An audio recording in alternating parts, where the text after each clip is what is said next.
Thank you very much. It's a bit unusual that I can't only hear myself and not hear how well you can hear me, but I'm just going to assume that you can hear me okay. Great. As was just said, I'm Anita Gohdes. I'm a professor of international and cybersecurity at the Hertie School, and what I want to talk to you today about is a topic that's very dear to my heart, which is the topic of internet shutdowns. I think we should all be paying more attention to them than we currently are, and hopefully this talk will convince you of that as well.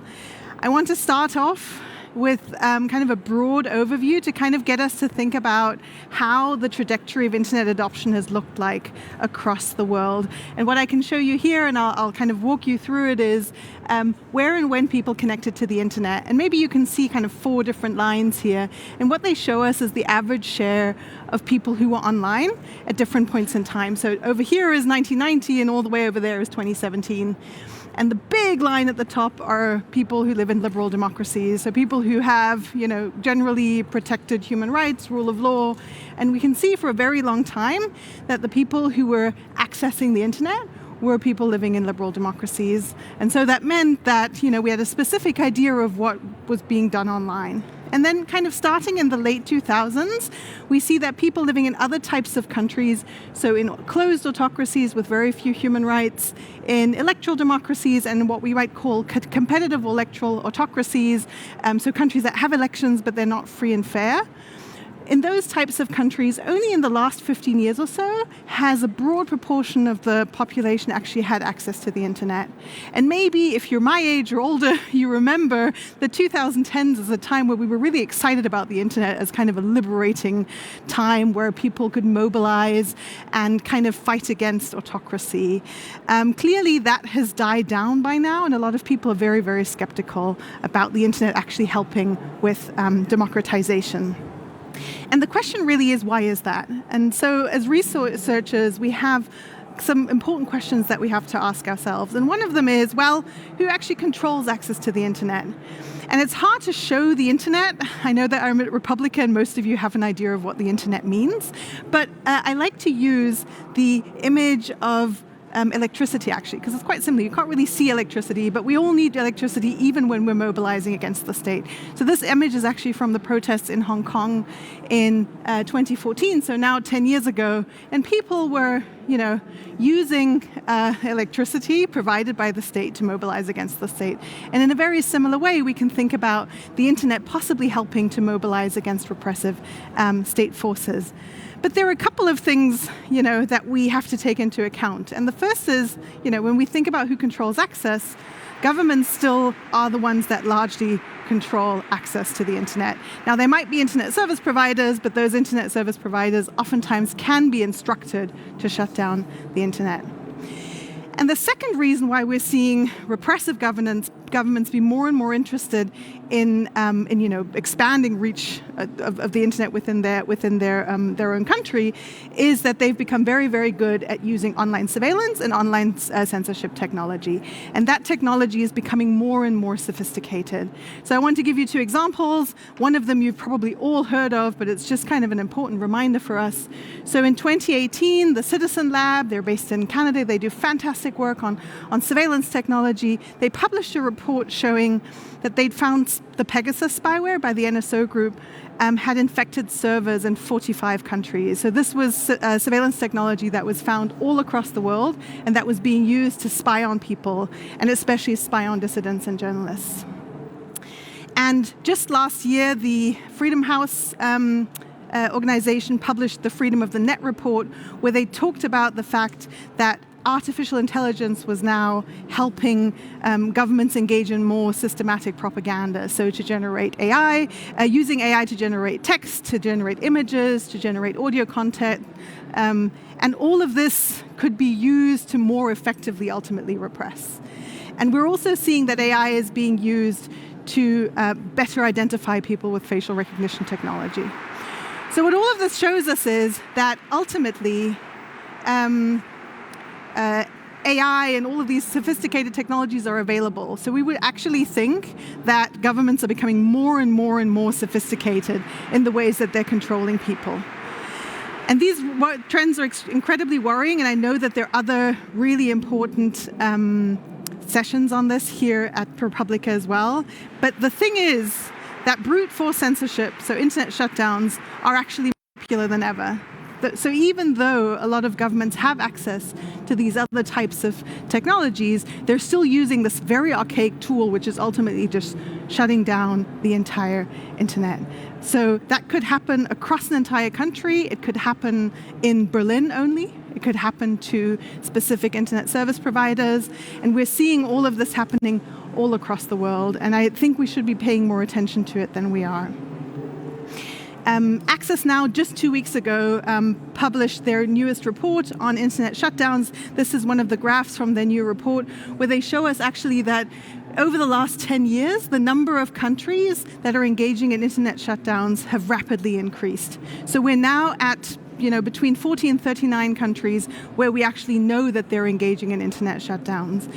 And last year, they documented 283 internet shutdowns, whereas in 2022, it was only 201. So the number is continuously increasing, even though all of these new technologies are available. So this is something that's extremely worrying. And what's even more worrying is that we're seeing that internet shutdowns are occurring alongside violence. You can see here in 2020, 100 incidences of internet shutdowns were recorded where violence occurred alongside the shutdowns, and we're now at 173.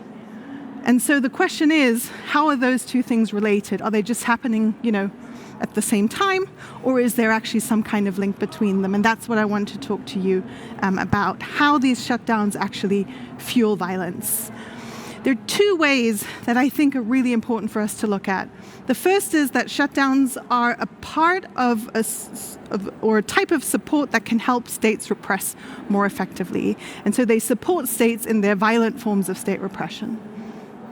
The second type is that they can be part of a military strategy. And we're seeing that increasingly happen as these kind of large-scale wars are kind of returning to the world stage. And I want to give you some examples of both of these. So how do shutdowns support state repression? Well, the first thing is that they're much faster and broader than traditional censorship.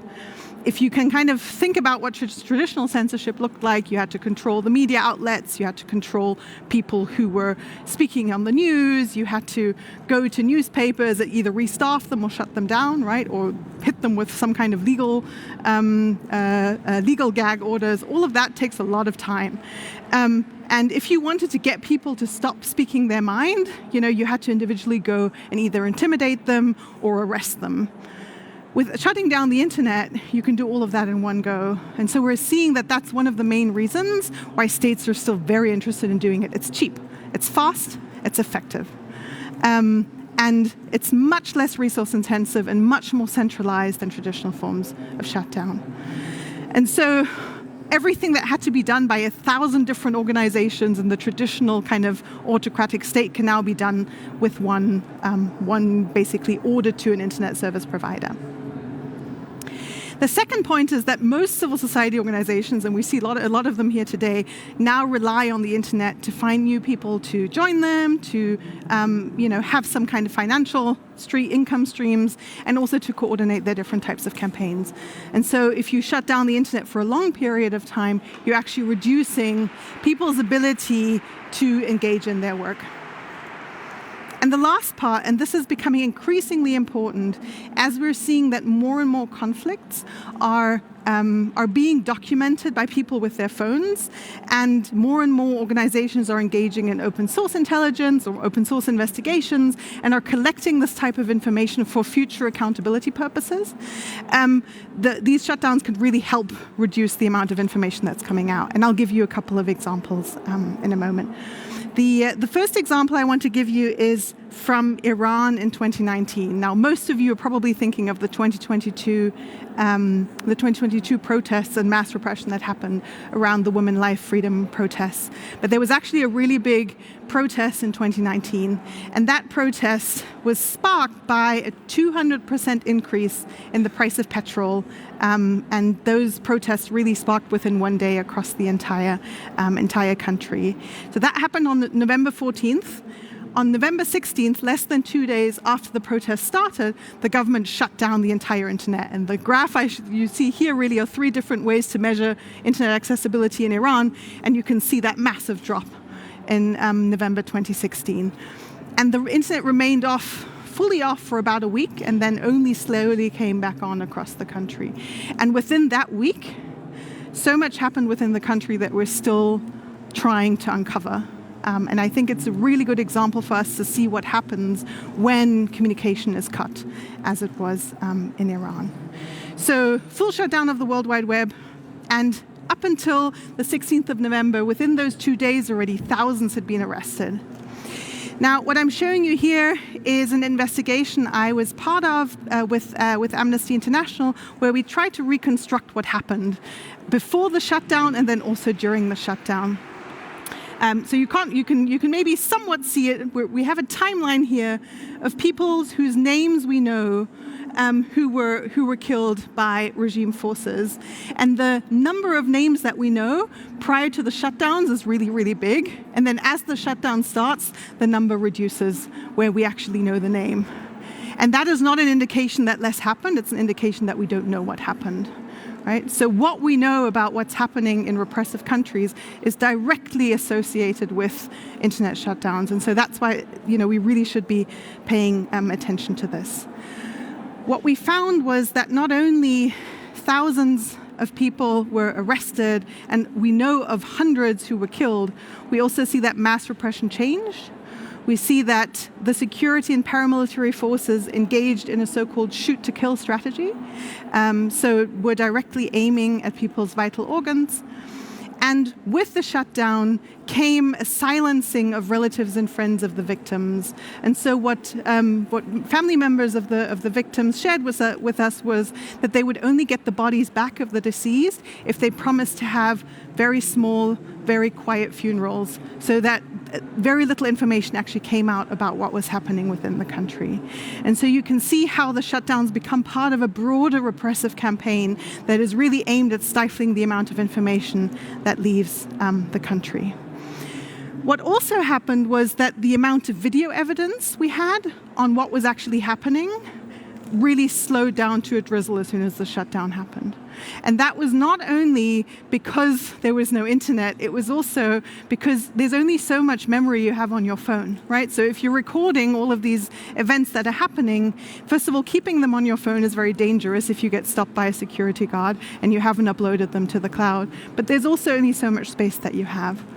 And so what that means was that when the internet came back on, the number of videos that we have didn't actually just kind of increase again. They stayed relatively low.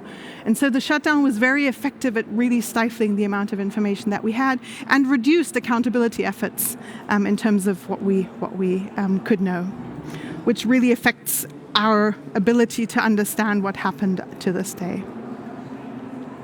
Okay, so Iran, of course, most people will say, well, that's a particularly repressive country. Is this really kind of something that we can find across the world? And some people have actually said, well, shutdowns might be better than seeing rumors and hate proliferate online, and disinformation might actually trigger more violence. And so maybe a shutdown every now and then is justified. And some people have even argued that shutdowns might actually prevent violence. They might help to kind of reduce the anxiety and the hate that we see online, right?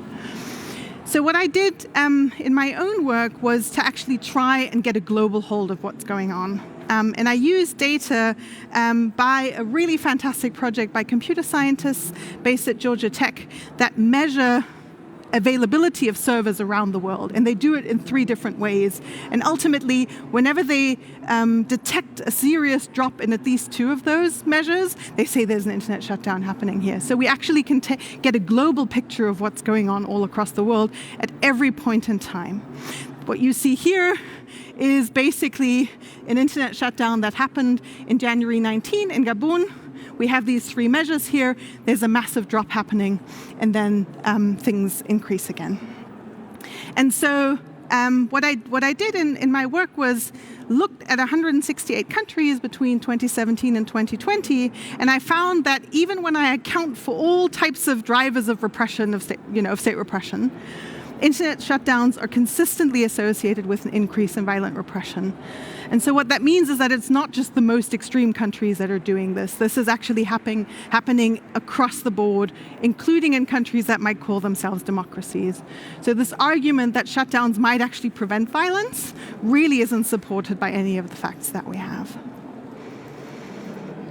I want to briefly also talk about shutdowns as a military strategy, because we're seeing more and more of this, especially if we think about conflicts such as the Russian intervention in Ukraine. So, 3 reasons why shutdowns might be a military strategy. Well, the first is they might deplete opposition capabilities. A lot of opposition groups are actually dependent on the internet, and shutting down the internet reduces those capabilities. The second is that for almost all of us, internet nowadays is just a basic part of our needs, right? We need water, we need food, we need heat in the winter, and we need the internet, right? And so if you can signal to a local, village or a town that you're actually in control of the internet, you can signal that you're the one who's ultimately in control. And also within war, just as we saw in the case of Iran, it's a way to hide atrocities and impede accountability. And we're seeing this happen over and over again.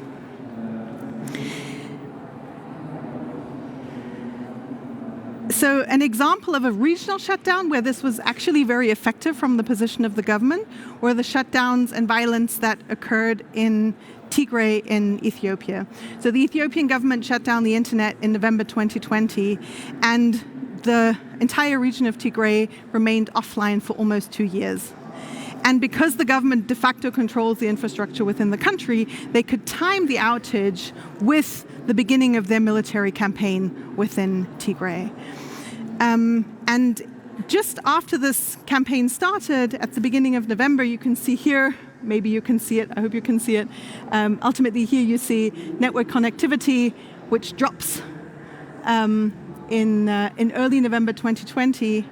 Amnesty's international director of East and Southern Africa said, "We've confirmed the massacre of very large numbers of civilians. This is a horrific tragedy whose true extent only time will tell as communication in Tigray remains shut down." And so human rights organizations have been sounding alarm about this for a very long time. And if you remember November 2020, most of us were stuck at home because of COVID, which also meant that international journalists weren't traveling across the world. So almost all of us were consuming our news based on what people were tweeting or posting in other kind of social media online.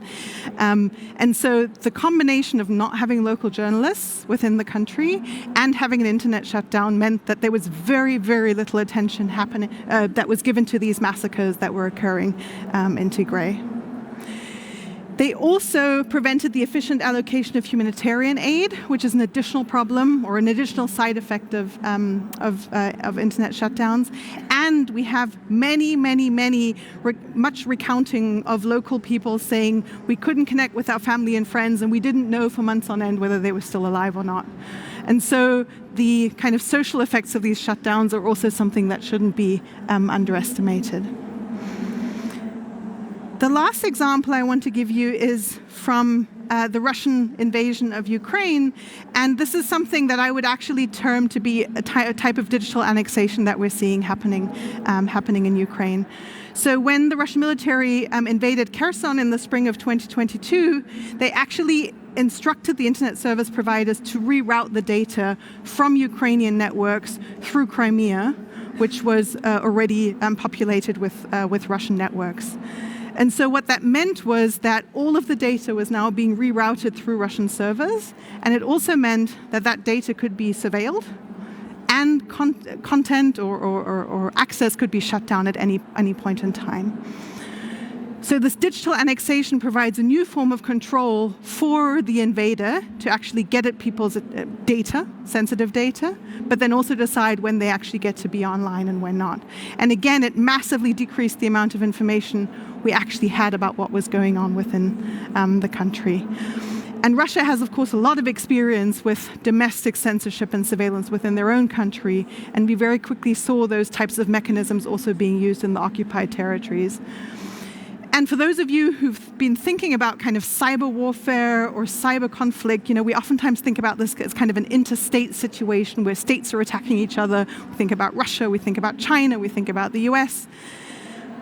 A really important part that we forget is that this type of cyber annexation is extremely worrisome and damaging to the local population. And I think we have to really kind of extend our understanding of what we mean when we talk about cyber warfare. So these types of annexations, I think, are something we're going to see more of in the future. Okay, so what can we do about all of this? This is all very gloomy. That's unfortunately a byproduct of studying this type of thing. I think there are a couple of takeaways. The first is this type of censorship does not replace violence. If someone says, oh, shutdowns can help us kind of, reduce the rumors and hate and so on online, we have no evidence of that. On the contrary, we see that it's consistently associated with higher levels of violence. We need to further understand that digital infrastructure is deeply political, and I'm really happy that there's so many sessions here at Republica talking about the politics of digital infrastructure, because I think it's incredibly important also when we think about these more contentious situations.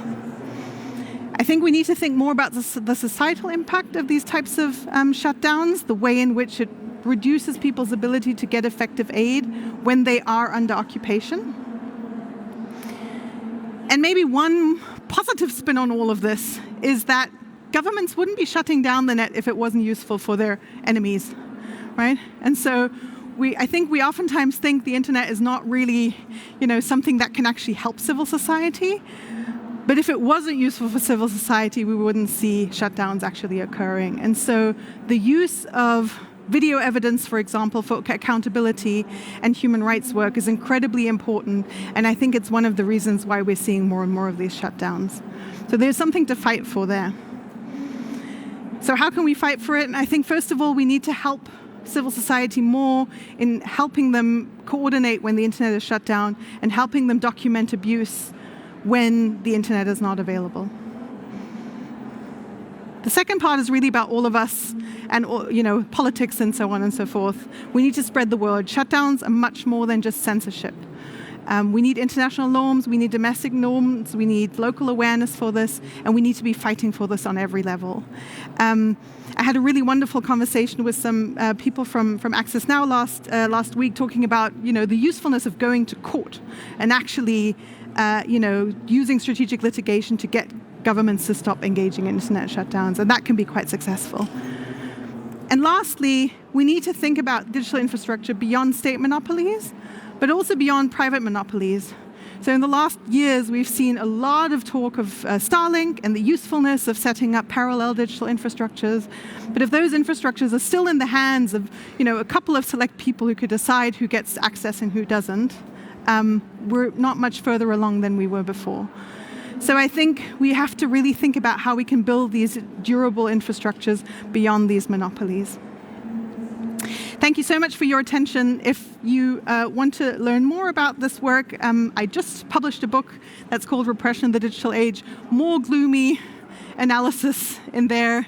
And if you have any questions, I'm happy to talk after the session. Thank you.